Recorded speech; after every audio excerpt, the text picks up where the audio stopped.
बोली श्री राधा वल्लभ सरकार की जय। सदगुरुदेव भगवान की जय। प्यारे प्रभु प्रेमियों,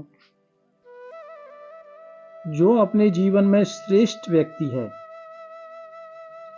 या श्रेष्ठ अच्छे व्यक्ति जो होते हैं,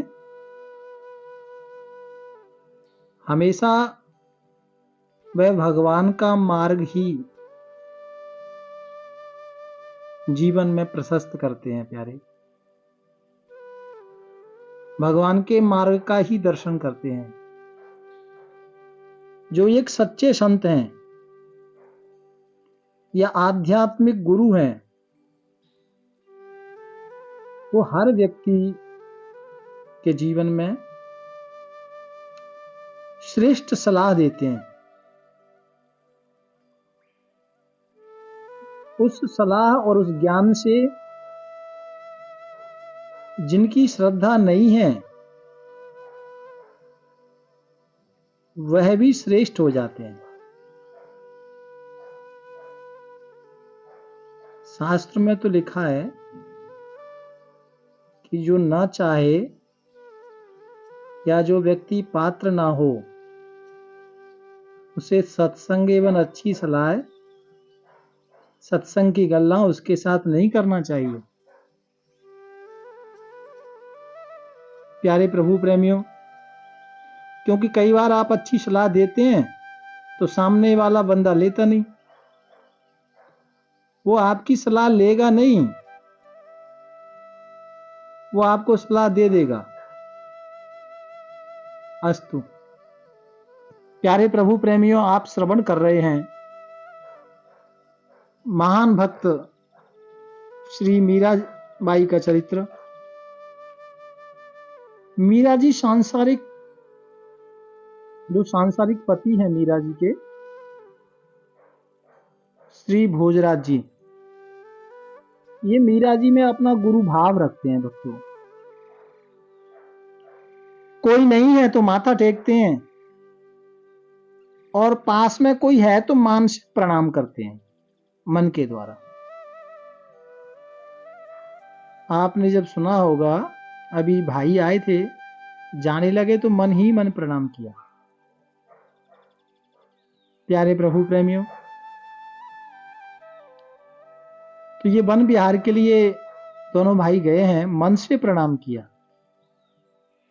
भक्तों, भोजराज जी की एक बहन है और उसका नाम है ऊदा। इनके अंदर थोड़ी अश्रद्धा भरी है, भगवान के प्रति श्रद्धा कम है, और मीरा जी के लिए कोई खास श्रद्धा इनके मन में नहीं है। ये मीरा जी की ननद है भक्तों, और एक बार ये मीराबाई जी के पास आई।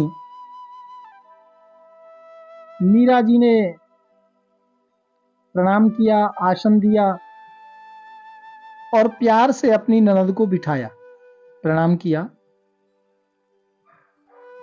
पूछा, आप क्या लेंगे, क्या मंगाऊं, क्या प्रसादी पाएंगे आप? तो पहले तो उन्होंने चतुराई भरी वाणी से कहा, मुझे तो आप बहुत पसंद हैं, जो आप दोगे वही ले लेंगे। फिर इसके बाद सावधानी के साथ ऊदा बात करने लगी। ऊदा ने कहा, भाभी जी, हमने सुना है आप बहुत नाचती हो, बहुत गाती हो, दास दासियों के मुंह से बड़ा सुना है, ये पीतल की मूर्ति के सामने आप बहुत गाती हो, बहुत नाचती हो, तो कुछ हमें भी सुनाओ। मीरा जी कुछ बोलती नहीं भक्तों। फिर उदा ने कहा, आनंद ने कहा, तो क्या हम पीतल की मूर्ति से भी गए बीते हैं, जो हम लोगों के आगे नाचती नहीं, गाती नहीं? मीरा ने कहा, भाई साहब, आपके लिए पीतल की मूर्ति है, लेकिन मेरे तो ये ठाकुर श्री गिरधर गोपाल हैं, मेरे प्रभु हैं, मेरे प्रियतम हैं, मेरे प्राणाधार हैं, और उनकी बुराई मैं सुन नहीं सकती। मैंने महाराज से पहले ही कह दिया था कि आप चाहो तो दूसरा विवाह कर लीजिए,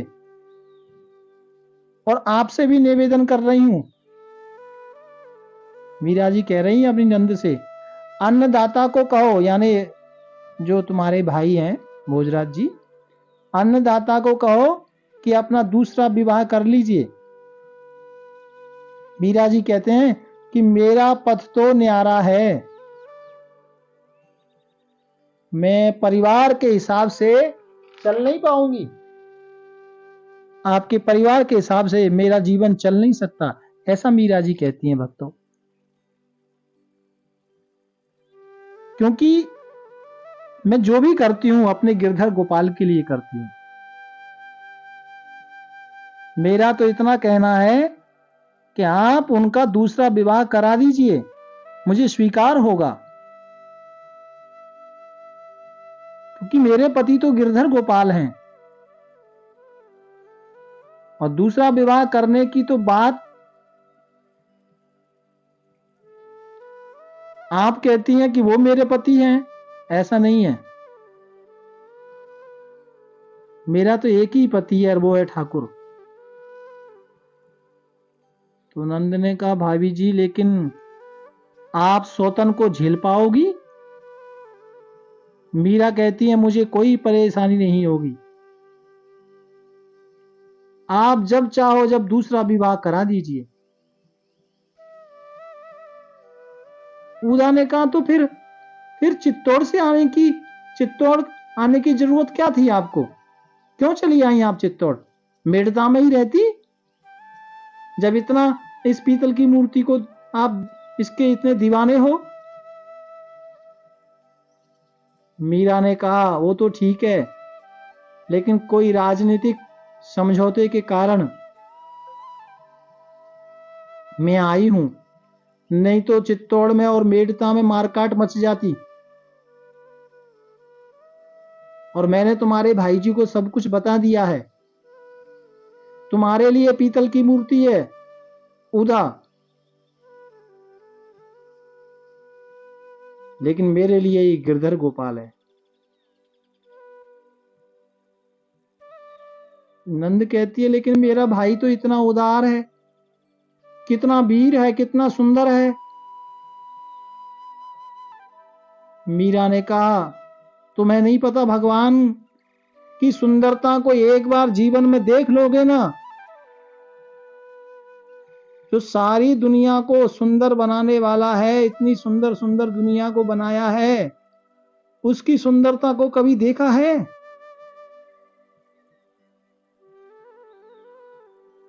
भगवान से बड़ा सुंदर कोई नहीं है, उसकी सुंदरता के आगे सब बेकार है। ठाकुर की सुंदरता तो सागर है, आप देख नहीं पाती, इसलिए आप ऐसा बोल रही हैं। भक्तों, मीरा जी भगवान की सुंदरता का वर्णन करने लगी,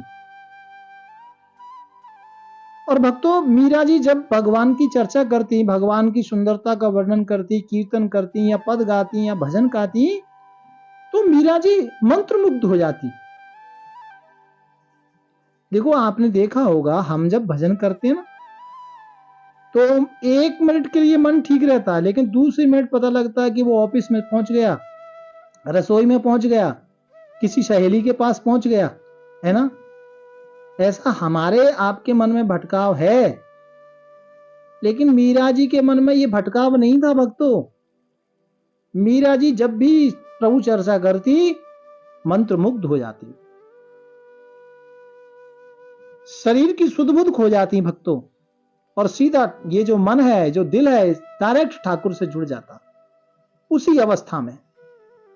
और जब नंद से भगवान के गुणानवादों की, सुंदरता की चर्चा मीरा जी कर रही हैं, भक्तों मीरा जी धीरे धीरे अचेत अवस्था में जा रही हैं। मीरा जी धीरे धीरे आंखें बंद हो गईं और बैठे बैठे जब गिरने लगी, क्योंकि शरीर की सुध बुध नहीं रही, तो नंद ने संभाला। उदा को डर लगा,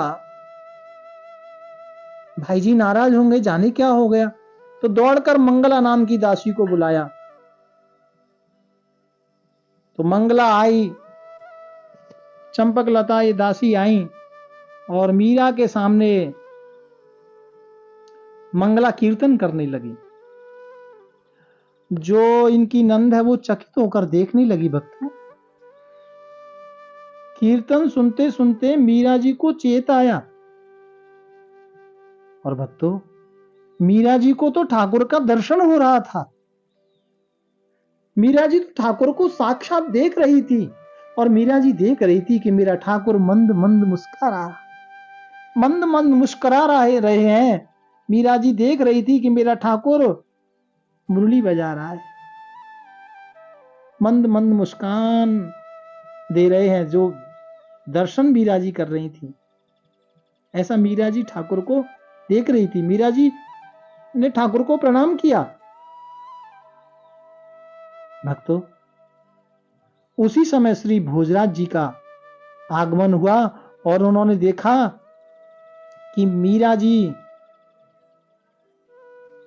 किसी को स्नेह कर रही हैं, किसी से बात कर रही हैं, आंखों में आंसू हैं, ओठों पर मंद मंद हंसी है। मीरा जी की आंखें बंद हैं, आंसू हैं, लेकिन भोजराज जी ने देखा कि ये किसी को स्नेह कर रही हैं, किसी को प्यार कर रही हैं।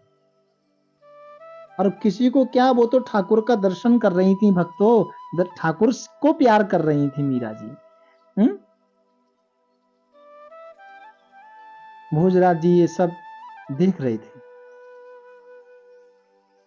और जैसे ही मीरा जी को जब चेत आया, पीछे मुड़ के देखा तो श्री भोजराज जी खड़े थे। मीरा जी कहती हैं, आइए आइए, देखो देखो मेरे स्वामी पधारे हैं, मेरे गिरधर गोपाल आए हैं, आइए आप इनसे मिलिए। मीरा जी कहती हैं, मेरे ठाकुर जी का आप चिंतन दर्शन करो। और मीरा जी ठाकुर जी को कहती हैं, ठाकुर जी ये भोजराज जी हैं, चित्तौड़गढ़ के महाराजा हैं और मेरे सखा हैं। और भक्तों मीरा जी भोजराज जी को पूछ रही थी, कहो कहो कैसे लग रहे हैं मेरे प्रियतम। भोजराज जी बोले, मुझे तो कुछ नजर नहीं आ रहा। और मीरा जी कह रही हैं कि ठाकुर का दर्शन करो।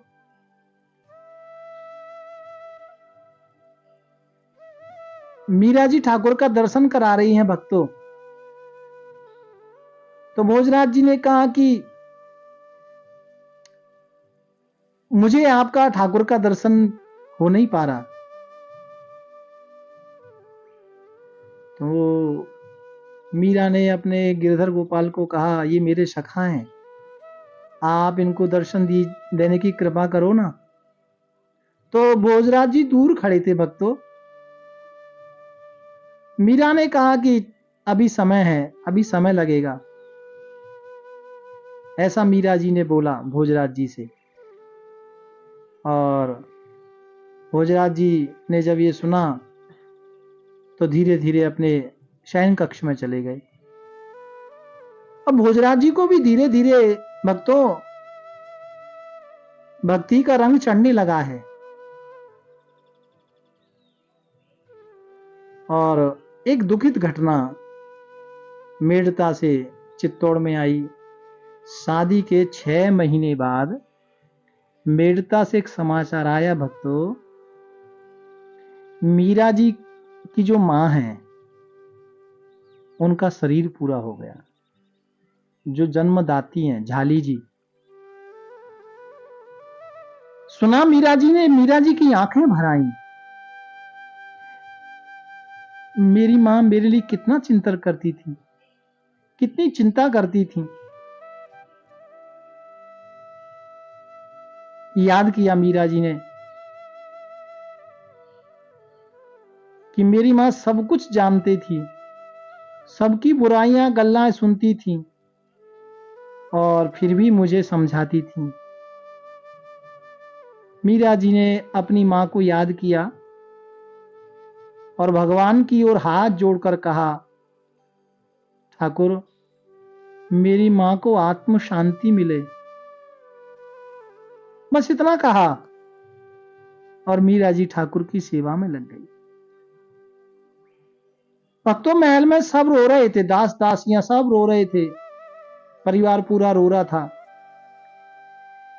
लेकिन मीरा जी तो भजन में बैठी थी। तो किसी ने सोचा कि मीरा जी तो शांत है, इसका मतलब अभी मालूम नहीं हुआ। तो दासी ने आकर कहा कि तुम्हारी मां का शरीर पूरा हो गया। मीरा जी कहती हैं, हाँ मुझे मालूम हो गया, समाचार मिला। मीरा जी कहती है, मेरी मां का अन्न जल इतने ही दिन था और ये प्रभु इच्छा है, जाना सबको है, रुकना किसी को नहीं है, और जो मेरे ठाकुर की खुशी है उसी में मेरी खुशी है। ऐसा मीरा जी ने दासी को कहा। जाना सबको है, जीव अपनी चिंता करे। ये उत्तर सुनकर सबके मुख खुले रह गए। कैसी बेटी है, मां शरीर पूरा कर गई, मां की चिंता नहीं। भक्तों, मीरा जी की बात को हर कोई समझ नहीं पा रहा था। दूसरे दिन गणगौर की पूजा, गौरी गणेश की पूजा के लिए नंद ने मीरा जी को कहा और कहा कि आज ये पीतल की मूर्ति की पूजा नहीं करना। आज सभी माताएं अपनी पति की रक्षा के लिए गणगौर की पूजा करती हैं और आप भी आज गणगौर की पूजा करना। मीरा ने कहा, देखो दीदी, मैंने पहले ही आपसे कहा हुआ है भाई साहब, मेरे सब कुछ गिरधर हैं, इनकी पूजा से समय बचेगा तो और देवता की पूजा या मनुष्यों की सेवा करने के लिए तैयार हूं, उससे पहले नहीं। मीरा जी कहती है, मेरे वर तो ठाकुर जी हैं, दूसरा कोई नहीं, और वो अमर हैं। मीरा जी की ननद नाराज हो गई। भक्तों, तुम्हारे दूल्हा ठाकुर हैं तो मेरा भाई कौन है तुम्हारा? मीरा जी ने कहा, ये गल तो तुम अपने भाई से ही पूछ लीजिए। उदा गुस्से में अपने भाई के पास गई, शिकायत लड़ाने लगी। भाई ने कहा, मीरा जी ने तुमसे क्या कहा? उन्होंने कहा कि मेरे वर तो ठाकुर जी हैं और मेरा सुहाग अमर है, मुझे किसी की चिंता नहीं है। तो मैंने उनसे पूछा कि हाँ हमारे भाई? तो उन्होंने कोई कहा, जाकर अपने भाई से पूछ लो। भक्तों, भोजराज जी मुस्कुराने लगे और अपनी बहन को कहते हैं कि मीरा ने सही कहा, जिसका पति अमर हो उसे क्या जरूरत है पूजा की, पति की रक्षा के लिए। हंस के कहा। भक्तों, मीरा जी तो भगवान की भक्ता हैं, इसलिए ऐसा कहा, लेकिन भोजराज जी निश्चिंत थे, बहन को समझा रहे थे, जा बहन तू चिंता मत कर। मीरा जी को नंद ने बहुत कहा, बहुत उल्टा सीधा बोला, और भोजराज जी ने भी कह दिया कि आप सभी मेरी चिंता ना करें, मेरी चिंता करने की किसी को लोड़ नहीं है, और मेरे से छोटे का विवाह आप कर लीजिए। क्योंकि घर के कई सदस्यों ने भोजराज जी को कहा कि तुम दूसरा विवाह कर लो। भोजराज जी की माता जी ने कहा, उनकी बहन ने कहा। तो भोजराज जी ने कहा कि मेरी चिंता ना करें आप, मैं संतुष्ट हूं अपने जीवन से। भले ही मीरा जी ने ऐसा कह दिया, अपनी बहन अपनी मां को भोजराज जी ने समझाया। प्यारे प्रभु प्रेमियों, भोजराज जी की मां कहती हैं, तो क्या मीरा की तरह अभी से भक्ति करोगे? अस्त्र चलाने वाला माला जपेगा, अभी तेरी उम्र क्या है? बेटा, भोजराज जी को कहा, तेरा दूसरा विवाह हम कर देते हैं। प्यारे भगवत प्रेमियों, भोजराज जी कहते हैं, तुम मीरा को नहीं जानते। मीरा महान भक्त है ठाकुर जी की। आप मेरे से छोटे का विवाह कर दीजिए, मेरे विवाह की चिंता ना करो। भक्तों, इतना भोजराज जी ने कहा, समस्त घर वालों को समझाया। भोजराज जी श्री मीराबाई के उस मंदिर में आते हैं और मीराबाई को देखा तो निश्चिंत होकर वो तो भगवान का भजन कर रही थी। प्यारे प्रभु प्रेमियों, लेकिन घर के जो सदस्य थे, जो सासू थी, जो ननद थी, जिन्होंने कहा था कि आज पूजा करो, नंद तो और ज्यादा भड़क गई।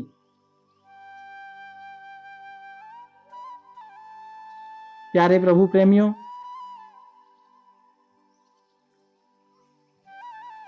आज पूजा तो हुई लेकिन मीरा वहां नहीं पहुंची गणगौर की। और भोजराज जी ने अभी क्या किया, मीरा जी के लिए एक विशाल महल के बाहर एक मंदिर का निर्माण करा दिया। मीरा जी को कहा कि आप तो यहां बैठ करके घर से बाहर एकांत में भगवान का भजन करो। मीरा जी बड़ी प्रसन्न। तो घर वाले और भड़क गए, कहते अभी तो घर के बाहर नाचती थी, अभी महल के अंदर नाचना गाना होता था, अब तो महल के बाहर भी नाचना शुरू हो जाएगा। लेकिन भक्तों, मीरा जी किसी की नहीं सुनती। और भोजराज जी के जो भाई हैं रतन सिंह जी, प्यारे प्रभु प्रेमियों, इनका विवाह घर वालों ने कर दिया है। और जब विवाह हुआ तो वहां बड़ी प्रसन्नता हुई। वो मैं ये विस्तार में इस कथा को आपको नहीं सुनाना चाह रहा। अस्तु, भाई ने भी भोजराज जी को कहा कि तुम दूसरा विवाह करो, क्यों नहीं कर लेते। तो भोजराज जी ने, जो उनके भाई हैं रतन सिंह, उनको पूरी गल्स बता दी कि ये सब आप जो आजकल देख रहे हैं मीरा जी की भक्ति भाव, ये तो मुझे मैडता ही सब कुछ कंफर्म हो गया था, मालूम हो गया था। और तुमने कहा था ना, जब हम लोग वहां से आ रहे थे दोनों, मैं और श्री मीराबाई जी जब बैठे थे, तो बीच में गिरधर गोपाल को देखा, आपने कहा था ना कि ये क्या टोटका है। वो टोटका नहीं है, वो ठाकुर जी हैं। वो मीरा जी के प्रियतम हैं। और मीरा जी की इतनी भक्ति, इतना प्रेम ठाकुर जी के प्रति, भोजराज जी कहते हैं मैं उनको दुख कैसे पहुंचाऊं, मेरा विवाह करने का मन नहीं है। इस तरह से भाई को भी समझाया, भाई रतन सिंह जी को। और भक्तों, अब तो मीरा जी का बाहर बहुत सुंदर मंदिर का निर्माण हुआ है, उसमें मीरा जी निरंतर भक्ति करती रहती। और ये भाई रतन सिंह जी मिलने के लिए आए थे, तो भोजराज जी के भाव को देखा, प्रणाम किया, मीरा जी को प्रणाम किया, और भक्तों अपने महल की ओर चले गए। प्यार से बोलो राधे राधे। वृंदावन बिहारी लाल की जय। राधा